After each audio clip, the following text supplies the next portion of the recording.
नमस्कार, स्वागत है आपका डीबी लाइव ग्लोबल में। मैं हूं समीर आत्मज मिश्र। तुर्की के राष्ट्रपति रेसेप तैयप अर्दोआन 25 सितंबर को अमेरिका दौरे पर जा रहे हैं। अर्दोआन व्हाइट हाउस में अमेरिकी राष्ट्रपति डोनाल्ड ट्रंप से मुलाकात भी करेंगे। इस दौरान अमेरिका और तुर्की के बीच कई बड़े रक्षा समझौतों पर मुहर लगने की भी उम्मीद है।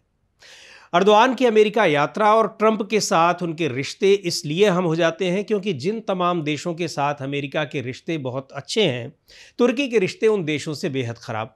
यही नहीं, अंतर्राष्ट्रीय मसलों पर भी तुर्की की राय अमेरिका से विपरीत रहती है। मसलन तुर्की एक तरफ यूक्रेन को ड्रोन भी दे रहा है और दूसरी तरफ रूस से तेल भी खरीद रहा है। तुर्की नेटो का भी सदस्य है और ब्रिक्स सम्मेलन में भी जाता है, जिसे लेकर ट्रंप अक्सर खार खाए रहते हैं। यही नहीं, तुर्की इसराइल का खुलकर विरोध भी करता है और सीरिया में अमेरिका समर्थित कुर्द बलों पर हमला भी करता है। यहां तक कि तुर्की ने रूस के खिलाफ पश्चिमी देशों के प्रतिबंध में शामिल होने से साफ तौर पर इनकार कर दिया था। यानी तुर्की के राष्ट्रपति अर्दोआन अमेरिका और ट्रंप से बिल्कुल अलग स्टैंड लेने के बावजूद डोनाल्ड ट्रंप से भी बेहतर रिश्ता बनाए हुए है। आखिर यह कैसे संभव है? ट्रंप ने भारत पर 25% का अतिरिक्त टैरिफ सिर्फ इसलिए लगाया क्योंकि भारत रूस से तेल आयात कर रहा है। यानी कुल टैरिफ 50%, लेकिन तुर्की पर रूस से तेल खरीदने के बावजूद अमेरिका ने उस पर सिर्फ 15% टैरिफ लगाया है। तुर्की के राष्ट्रपति रेसेप तैयप अर्दोआन 2019 के बाद पहली बार द्विपक्षीय दौरे पर अमेरिका जा रहे हैं। इससे पहले अर्दोआन ट्रंप के पहले कार्यकाल में 2019 में ही व्हाइट हाउस गए थे। जो बाइडन से अर्दोआन के संबंध काफ़ी तनावपूर्ण रहे थे। बाइडन अर्दोआन को एक निरंकुश और तानाशाह शासक के तौर पर देखते थे, लेकिन ट्रंप अर्दोआन की काफ़ी तारीफ करते हैं। राष्ट्रपति बनने के बाद ही नहीं, बल्कि राष्ट्रपति बनने से पहले भी अर्दोआन की तारीफ करते रहे हैं। राष्ट्रपति बनने के बाद भी ट्रंप ने अर्दोआन को अपना दोस्त और बेहतरीन नेता बताया था।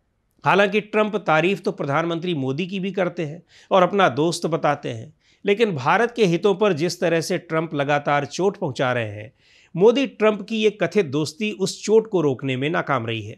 यहां तक कि तुर्की अमेरिका को आंख भी दिखाता रहता है, लेकिन ट्रंप तुर्की के प्रति काफ़ी लचीला रवैया रखते हैं। ट्रंप के पहले कार्यकाल में तुर्की ने रूस से S-400 मिसाइल डिफेंस सिस्टम खरीदा था, अमेरिका की नाराज़गी के बावजूद। ऐसे में यह सवाल उठना लाजमी है कि क्या इन सब के बावजूद ट्रंप तुर्की और ख़ासकर अर्दोआन के प्रति इतनी नरम दिली क्यों दिखाते हैं? तो इसके कई कारण हैं। पहली बात तो यह कि तुर्की की धरती पर यानी ग्लोब पर लोकेशन इतनी बेहतर है जो उसे एक खास देश बनाती है। तुर्की यूरोप, एशिया और मध्य पूर्व में एक ब्रिज की तरह है। तुर्की ब्लैक सी तक की पहुँच को कंट्रोल करता है। अपनी लोकेशन की वजह से ही तुर्की नेटो का भी अहम सहयोगी माना जाता है।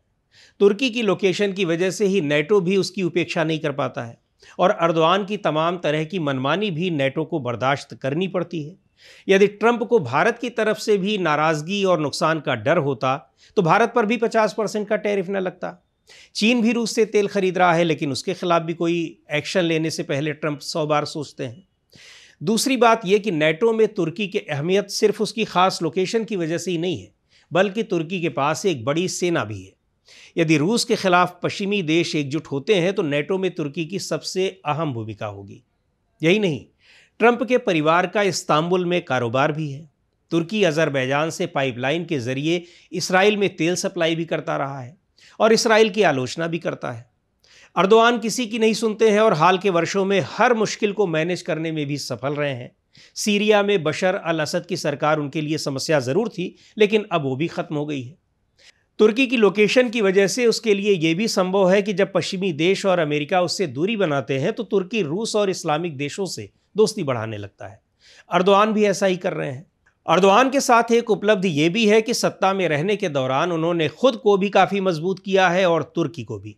इराक, सीरिया और लीबिया में प्रभावी सैन्य अभियान को अंजाम देकर उन्होंने दुनिया को तुर्की की राजनीतिक ताकत का एहसास कराया।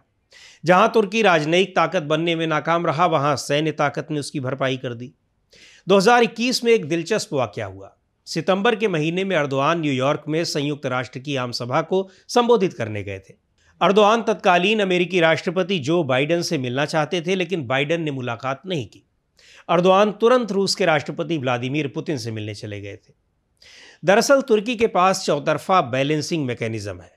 अर्दोआन यूरोप से पश्चिम तक संतुलन बनाना चाहते हैं और ऐसा करने में सफल भी रहे हैं। इस्लामिक दुनिया से लेकर साउथ तक और पूरब में यूरेशिया के अलावा उत्तर में रूस तक अपना संबंध चाहते हैं। जब कहीं भी और किसी तरफ से भी खतरा या उपेक्षा देखते हैं तो तुरंत दूसरी ओर रुख कर लेते हैं।